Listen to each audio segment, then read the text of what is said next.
నమస్కారం అండి. నా పేరు డాక్టర్ రవికుమార్ అండి. ఈరోజు మనము హెపటైటిస్ గురించి తెలుసుకుందామండి. అంటే హెపటైటిస్ లో ఎన్ని రకాలు ఉంటాయి, దానికి గల కారణాలు ఏంటియో మనం చూద్దాం. రావడానికి గల కారణాలు ఏంటి, మరి దాంట్లో హెపటైటిస్ బి ఉంటే మనం దానికి ఎలాంటి ట్రీట్మెంట్ మన హోమియోపతిలో లభిస్తుందో మనం తెలుసుకుందాం. ఇప్పుడు హెపటైటిస్ అనేది కామన్ గా ఎప్పుడు చేయిస్తాం మనము టెస్ట్?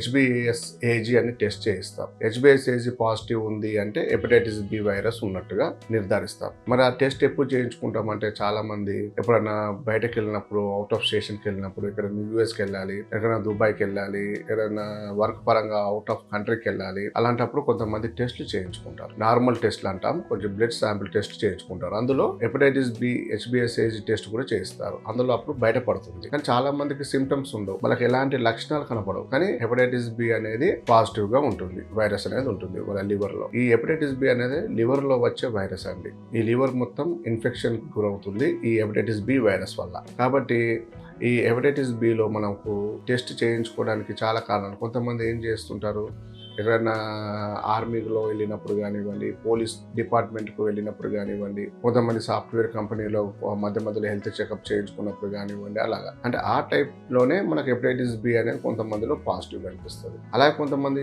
బ్లడ్ ట్రాన్స్ఫ్యూజ్ చేసేటప్పుడు, బ్లడ్ ఎక్కించేటప్పుడు, లేకుంటే బ్లడ్ తీసుకునేటప్పుడు, కొంతమంది హాస్పిటల్లో ఏదైనా ఆపరేషన్ టైంలో కానీ అలాంటప్పుడు కూడా కొన్ని టెస్ట్ చేస్తుంటారు. నార్మల్ టెస్ట్లో, ఆ టెస్ట్లో మనకు హెపటైటిస్ బి పాజిటివ్ అని కొంతమందికి తెలుస్తుంటుంది. కానీ ఈ హెపటైటిస్ బి పాజిటివ్ ఉంది, వాళ్ళకి వైరస్ ఉంది అంటే ఎంత వరకు ఆ వైరస్ ఉండాలి, ఎంతవరకు ఆ వైరల్ లోడ్ అనేది మనము నిర్ధారించుకోవాలి టెస్ట్ చేయించినప్పుడు. 0 నుంచి 500 వరకు ఉంటే నార్మల్ అండి వైరల్ లోడ్. 500 నుంచి 5000 వరకు ఉందనుకోండి, అది ఇన్ఫెక్షన్ ఉంది లివర్లోనే తెలుస్తుంది.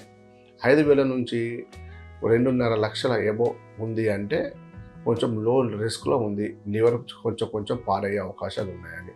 2 లక్షల నుంచి మనకు 10 లక్షల వరకు మనకు వైరల్ లోడ్ ఉందనుకోండి, అప్పుడు కొంచెం రిస్క్ పెరుగుతుంది. మరి ఎప్పుడు ఎక్కువ హై రిస్క్ అనేది 10 లక్షల కన్నా ఎక్కువ వైరల్ లోడ్లో 10 లక్షల ఎక్కువగా ఉందనుకోండి, అది హై రిస్క్ అంటాం. అంటే లివర్ మొత్తం మెల్లమెల్లగా పాడవుతుంది అని తెలుస్తుంది. కాబట్టి దానిని మెయిన్గా ఏం చేయాలి, ఇప్పుడు లివర్లో మనకు ఎలాంటి ట్రీట్మెంట్ అందుబాటులో ఉంటుంది అనేది చూడాలి. ఇప్పుడు హెపటైటిస్ బికి చాలా మంది ఏం చేస్తుంటారంటే, అది పెద్ద వైరస్ కాదండి, అది మనకు ఎలాంటి హాని చేయదు. అది ఎప్పుడు హెపటైటిస్ బి అనేది వైరస్ అది కామన్గా అది DNA వైరస్ అంటాం. ఇప్పుడు హెపటైటిస్ లో మనకు రకాలు ఉంటాయి. హెపటైటిస్ బి అని, హెపటైటిస్ E అని, హెపటైటిస్ A అని, హెపటైటిస్ C అని, ఇలా రకాలు ఉంటాయి. ఈ హెపటైటిస్ బి అనేది కొంచెం సీరియస్ గా మనం చెప్పొచ్చు. హెపటైటిస్ E వైరస్ మరి hepatitis A virus, E and A వైరస్లు మనకు ఎలాంటి హాని చేయవు. అది కొంతవరకు మనకు జాండీస్ రూపంలో కనిపిస్తుంది. పచ్చ కామర్లు అంటాం, జాండీస్ అంటాం కదా, అది జాండీస్ రూపంలో కనిపించి దానికి మనం ట్రీట్మెంట్ అలా తీసుకొని దాన్ని కొంచెం మనం రెసిస్టెన్స్ బిల్డప్ చేసుకుంటే అది మెల్లమెల్లగా తగ్గిపోతాయి ఈ ఎన్డీఏ. మరి అది ఎలా వస్తుంది?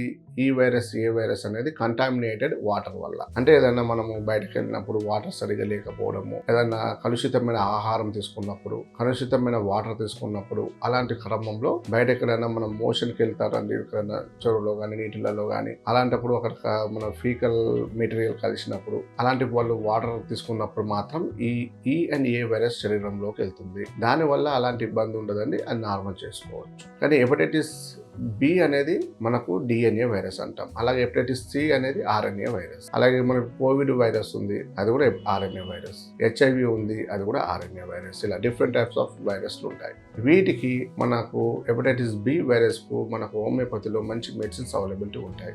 వాళ్ళకు కొంచెం ఎలాంటి స్టేజ్లో ఉన్నారు, ఎలాంటి దాంట్లో మనం ట్రీట్మెంట్ తీసుకోవాలని మనం మెడిసిన్స్ ఇస్తాం. దానికి బయట ఎక్కడ కూడా నెగిటివ్ రాదండి, పాజిటివ్ ఉంది హెపటైటిస్ బి, దాన్ని మనం తగ్గించలేము, పర్మనెంట్గా మనం బాధపడుకుంటూ ఉండాలి అని చెప్తుంటారు. కానీ మనకు మంచి ఫాస్టింగ్ చేసుకుంటూ, ఫుడ్ వారానికి ఒకసారి ఎలాంటి ఫుడ్ తీసుకోకుండా జస్ట్ మనకు తేనె నీళ్ళు, లెమన్ వాటర్, లెమన్ తేనె కలుపుకున్న వాటర్ అలాగా ఫాస్టింగ్ డైలీ ఒకసారి తీసుకుంటూ, మళ్ళీ నెక్స్ట్ డే మొత్తం ఫ్రూట్స్ ఎక్కువగా, జ్యూసెస్ ఎక్కువ తీసుకుంటూ, కొంచెం ఆయిల్ ఫుడ్ మసాలాలు తగ్గించి, నాన్ వెజ్ తగ్గించేసి, ఆల్కహాల్ మానేస్తే ఆ లివర్ అనేది కొంచెం ఇమ్యూనోగ్లోబులిన్స్ పెంచుకుంటుంది, లివర్ స్ట్రాంగ్ అవుతుంది, అప్పుడు వైరస్ లోడ్ అనేది తగ్గుతుంది. దానికి సపోర్టింగ్ గా మన హోమియోపతి మెడిసిన్స్ గనక కాన్స్టిట్యూషనల్ పద్ధతిలో ట్రీట్మెంట్ తీసుకుంటే ఈ హెపటైటిస్ అనేది బి అనేది నెగిటివ్ వచ్చే అవకాశాలు ఉంటాయి. మన దాంట్లో కొంతమంది పేషెంట్లలో హెపటైటిస్ బి నెగిటివ్ వచ్చిన వాళ్ళు కూడా ఉన్నారండి. వాళ్ళు స్టార్టింగ్ స్టేజ్ లో వైరల్ లోడ్ ఎంత ఉందో చూసుకోవాలి. ఆ వైరల్ లోడ్ని బట్టి మనం ఎంతవరకు ట్రీట్మెంట్ వాడాలనేది మనం చెప్పడం అనేది జరుగుతుందండి. నమస్కారం.